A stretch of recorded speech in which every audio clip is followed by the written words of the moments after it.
We're rolling out the movie starting June 17th in New York City, and then following weekend we open in Los Angeles on June 24th. And on those two nights, those 2 Fridays, June 17th, June 24th, we have a prom to celebrate our film. And it's an 80s prom. So we invite people, you can get in, if you buy a ticket for opening weekend, for either New York or LA, you can get into the prom for free, and we really encourage people to dress up in an ugly 80s formal wear or 80s costume, and come join us to celebrate, the release of our movie. And it's going to be a lot of fun. So, you can either relive one of the best experiences or rectify one of the worst experiences of your teenage years through the prom. But yeah, if you want more information, go to soulsearchingthemovie.com, and we can direct you to buying tickets and all the information.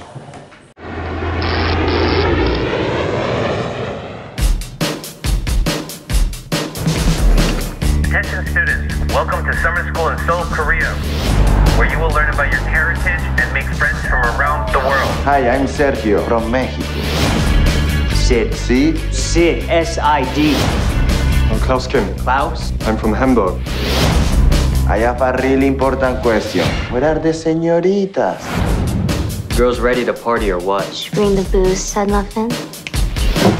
Yeah, we're ready.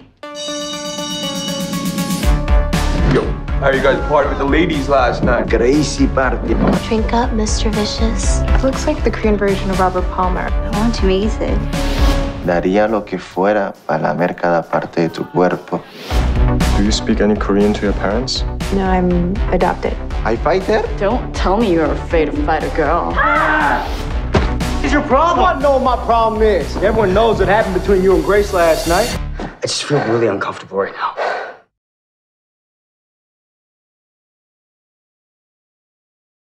Congratulations on the movie. Thank you. More importantly, congratulations on finally getting it to the big screen. I heard it took 16 years. Dude.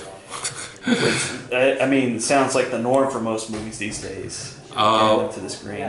I think only me and Richard Linklater. I think I surpassed Richard Linklater in terms of how long it took me, but yeah, this is something that took me a while, and it had a lot to do with the fact that people couldn't wrap their head around what the story was about and who it was for, and we didn't have any big celebrities in it. Although, from Korea we did, but it just wasn't something that could be financed easily. Yeah, that's always the tricky part, is financing. I mean, yeah. It's usually never just one company, it's usually like a bunch. Yeah. Right? Yeah. Yeah. And how autobiographical is this film for you? I mean, you say at the beginning it's pretty, yeah, I mean, it's based on the actual experience I went through when I went to Korea in 1986 to attend the summer school. And I met all these, Koreans from different parts of the world, and, turned out to be the best summer of my life. Great. I mean, did you want, when it came to bringing that to the silver screen, did you want it to match exactly how it happened to you, or were you willing to sort of play around with it a bit? Based on what I can remember, the story focuses on 3 boys. One who's an American, played by Justin Chon, a Mexican, Esteban An, and a German, played by Teo Yu. And it really, I knew these guys. They were my roommates during that summer. And what was really fascinating was that they, even though we had Korean faces, but we were ambassadors of our own countries. Right. And that made it very different for us. But the one thing that we had in common were the issues that we experienced being sort of bicultural as Koreans, like with our parents, or, issues that lots of children of immigrants experience. Absolutely. So that's the one thing that brought us together, our Korean side. But our other side, our adopted cultural sides, couldn't be any more different from each other. But it was, this movie is really about how disparate characters come together, and through their differences, they have an experience that helps them to come of age, learn more about the world, and especially through the girls that they meet. I mean, the thing I liked is that, these characters are all Korean, but at the same time, they come from different parts of the world. Mm-hmm. So, the fact that they're Korean after a while is kind of like almost a side issue, because the problems they deal with are what anybody deals with. Absolutely. There's a universality to what's going on in their lives. And Was that part of the design for the movie for you? Yeah, absolutely. You know, I'm a big John Hughes fan, and I love Hughes because he really respected his teen characters, and he took their issues very seriously. And I wanted to do the same for my characters, and but at the end of the day, I think a lot of young people go through very similar experiences and themes when they're growing up, as they struggle to figure out who they are, what they want to do with their lives. Unrequited love sounds good on paper, but it's not easy, and there's a lot of drama, and teens live in a bubble, and they take that world very seriously. Yeah. And a lot of times you watch movies and you hear adults be like, well, you'll understand when you get older, or what you're going through is not a big deal, you'll grow out of it. But for young people, when they're experiencing it, it's a big deal. So I wanted to honor that, in terms of the movies that I saw by John Hughes, that that really spoke to me, because I was a young person at that time, and I felt that he spoke to me. Right. So I would hope that Soul Searching is a movie that young people can watch and understand and feel that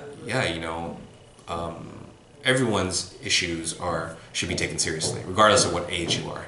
Absolutely, yeah. I mean, that's the thing about the movie. I watched it and it made me feel like a kid again. I remember what that was like, and having to, everything seems like so dramatic, and the pain of unrequited love is always a big thing. Yeah, absolutely. Especially at that age. Yes. And that's what I like, because it brings you back. But as the movie goes on, it's great to see. I mean, like the two main characters, they dress like after their favorite singers, like Madonna and Sid Vicious. But it's great to see those characters sort of peel those costumes and those facades away to sort of reveal what's underneath. Yeah, absolutely. I mean, a lot of us, we go through different phases in our life. We prescribe to different, or we feel we belong to different tribes or cliques, and then, you grow out of some things or you don't, but I think, what's important is people get to meet people who are different than themselves and can experience something completely different, have a, paradigm shift. And in the case of our characters, that's what makes them come of age. They meet girls and they room with people who are completely different than who they are normally used to being with. And that really is what inspires change, and for people to look at the world differently. So, yeah, I'm very much about that in Soul Searching. Definitely. And of course, the movie has a fantastic 80s soundtrack. I mean, I grew up on this music. Yeah. I still love listening to it. If I ever have Sirius XM on, it's always on 80s. Yeah. I mean, when it came to choosing songs for this movie, did you want the songs to be like big hits from the 80s, or were you looking to slip like other songs in that maybe weren't as well known? Yeah, I mean, I'm a huge music freak, and music is such an emotional experience, especially if it comes from a different part of your life. And it brings up, it reawakens these emotions when you hear it, especially in a movie. Right. When you use music right in a movie, it's one of the most powerful tools to provoke an emotional response. And for me, number one, the music had to complement what's obviously going on the screen, but it also is a character in the movie in a weird way, because music conveys so much in ways that a character can't, or complement that. So that was a really fun part of the process for me, but also a very expensive one. And I'm just really so happy. That was probably one of the most challenging parts of the process of making this movie, because we had to write directly to The Clash, and their manager, but to open with The Clash is a huge victory for me. Yeah. And I have to give huge props to my music supervisor Rudy Chung and Mara JT at Hit the Ground Running. I mean, they stuck with me through thick and thin, and it's something that you can't do on your own. A filmmaker has to have a really good music supervisor. That's very true. Yeah. Why was that such a big victory for that specific Clash song? It's a Clash. I mean, that was my anthem when I was when I was younger. I loved The Clash, and it expressed a lot of the angst that I had, while being super enjoyable and fun and free, and it's like such an honor to put it in my movie, because it's not easy to use music like that. I mean, that was a huge hit. So, for an indie film with a very limited budget to be able to score a song like that, it's a huge victory.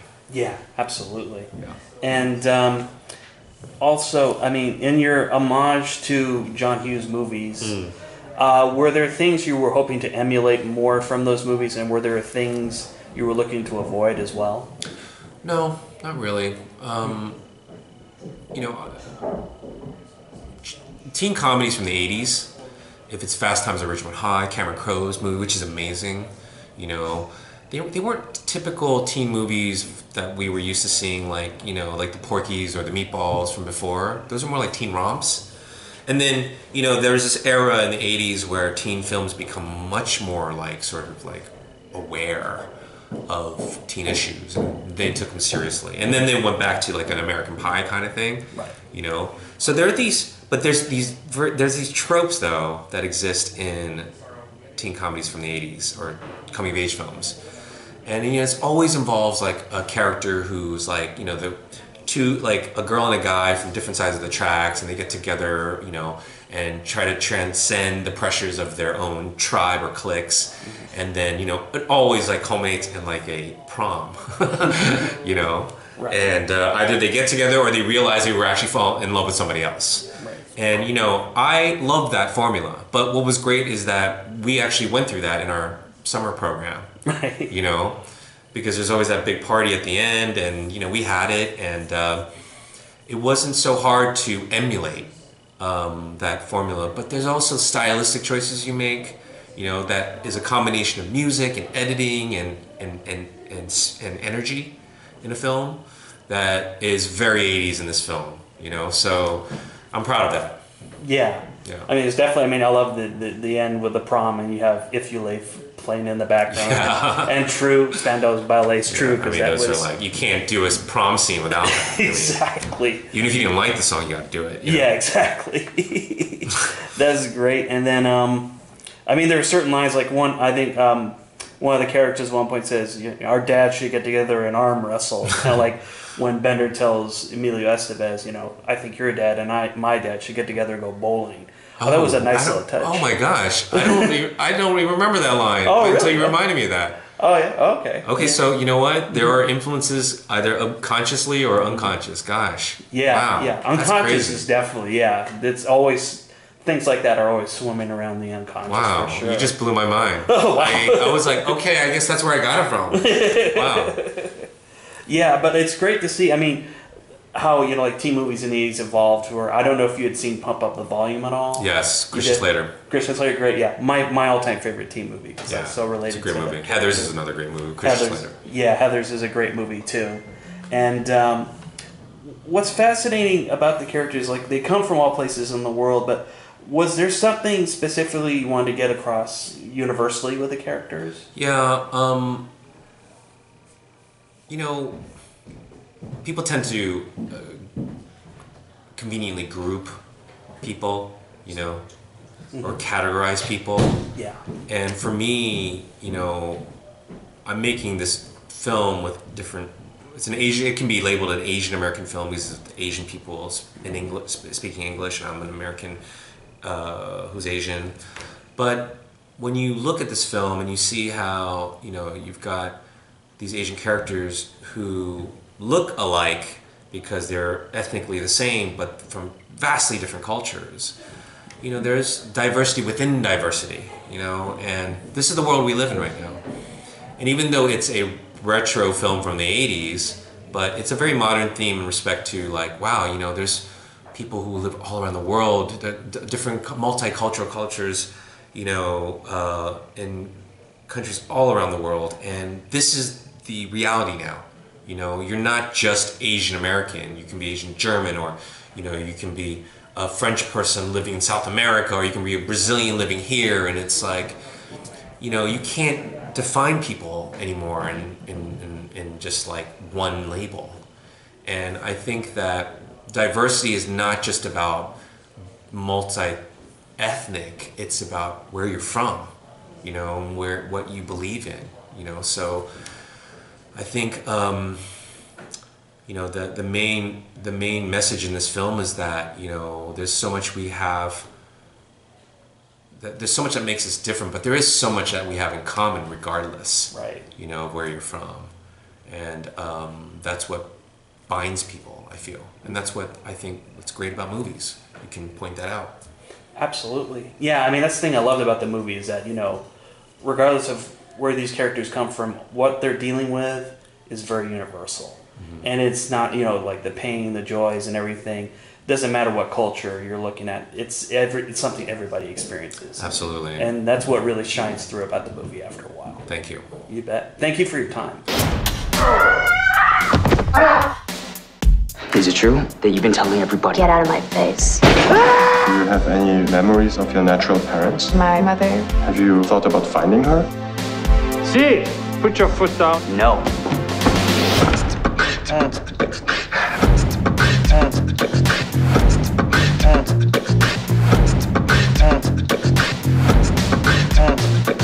If you get jumped, all you need to do is holler. We'll whoop that bitch's ass if you give us $20.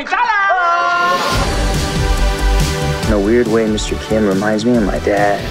Does Sid have a girlfriend? Grace, I don't have the same problem that Sid does. Stop. Hey, buddy.